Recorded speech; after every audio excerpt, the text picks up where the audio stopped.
Don't hang around. Don't hang around. Move it.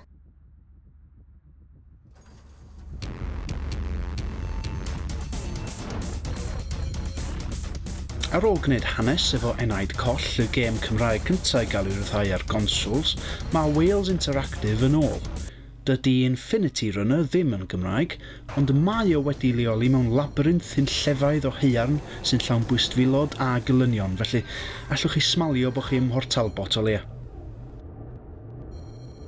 Sut mae'n chwarae? Wel, fel mae'r teitl yn awgrymu, mae o'n gêm Endless Runner, dychmygwch Flappy Bird, ond yn lle chwarae fel aderyn, dach chi'n chwarae fel dyn. You were frozen in a large vat of embryonic fluid for the last 30 years, and that's why you're freezing. It might also be because you're naked. Ia, dyn oeth, mewn llong o fod enfawr efo werewolf yn rhedeg ar eich hôl chi. Ac mae yna stori. A diwedd pendant i'r gêm. A, dio ddim yn hollol rubbish. Oce, dio ddim lot fel Flappy Bird o gwbl dweud y gwir, ond ydych chi'n cael y pictiwr.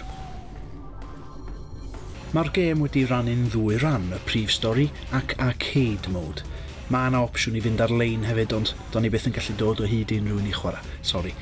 Yn y prif gêm, mae yna 7 ardal, a bob un yn cynnwys 2 lefel. Fydd yn cymryd rhyw 2 awr a hanner i chi weithio drwy'r holl beth, ac bod y gêm yn cynnwys tutorial reit gynhwysfawr ar y dechrau, mae yna deimlad eich bod chi'n cael eich taflu mewn i ben dwfn y pwll ar yr un pryd. Ella bod fi jyst yn chwarae o rubbish, ond o'n i'n teimlo bod yna elfen o brofi a methu, a bod gorffen y lefel a cynnar yn gwestiwn o gofio beth sy'n dod nesa yn hytrach na ddibynnu ar eich sgil. Mae'n falch gen i ddeud bod y broblem yn lleihau wrth i'r gêm fynd yn ei flaen. Mae lot o'r un sialensa'n codi pennau drosodd a throsodd, ac yn hytrach na thynnu oddi wrth i'r profiad, mae'n gwella pethau cryn dipyn. Da chi'n setlo mewn i rhythm y gêm, ac mae yna lai o farwolaethau hawdd. Yn anffodus, mae'r broblem yma'n codi ben eto yn ardal ola'r gêm, ond mae'n falch gen i ddeud bod rhan helaeth o'r profiad yn lot o hwyl. Sôn am ddiwedd y gêm, rhaid i fi roi mens i'r boss ola.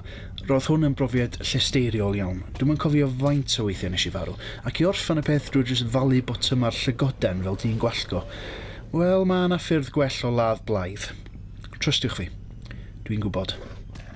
Fysa fo i gyd werth yr holl rwygo gwallt, tysa'r diweddglo'n un da, ond dydy o ddim yn gwneud unrhyw beth ond setio'r gêm nesaf yn y gyfres i fyny.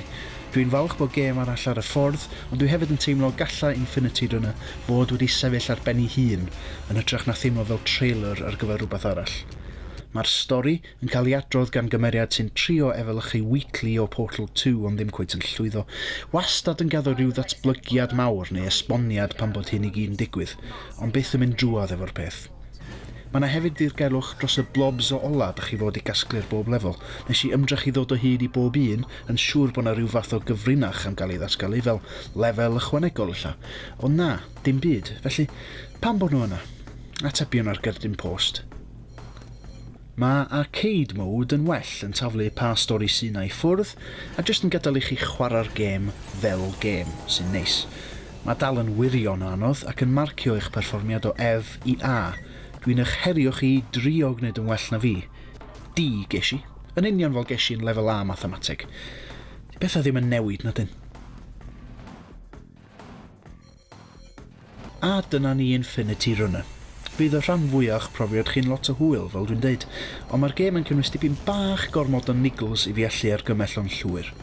Fel mae gwylwyr cyson fideo Wyth yn ei wybod, nes i drio'r gêm efo'r Oculus Rift yn ddiweddar, sy'n newid popeth, a dwi'n edrych ymlaen at chwarae'r gêm drwodd eto unwaith dwi'n cael gafal ar un. Ond am y tro, mae Infinity Runner yn ffordd gweddol hwyl o dreulio 2 awr a hanner. Neu, gewch chi jyst rhedeg drwy strydoedd Portalbot ganol nos. Fyny chi.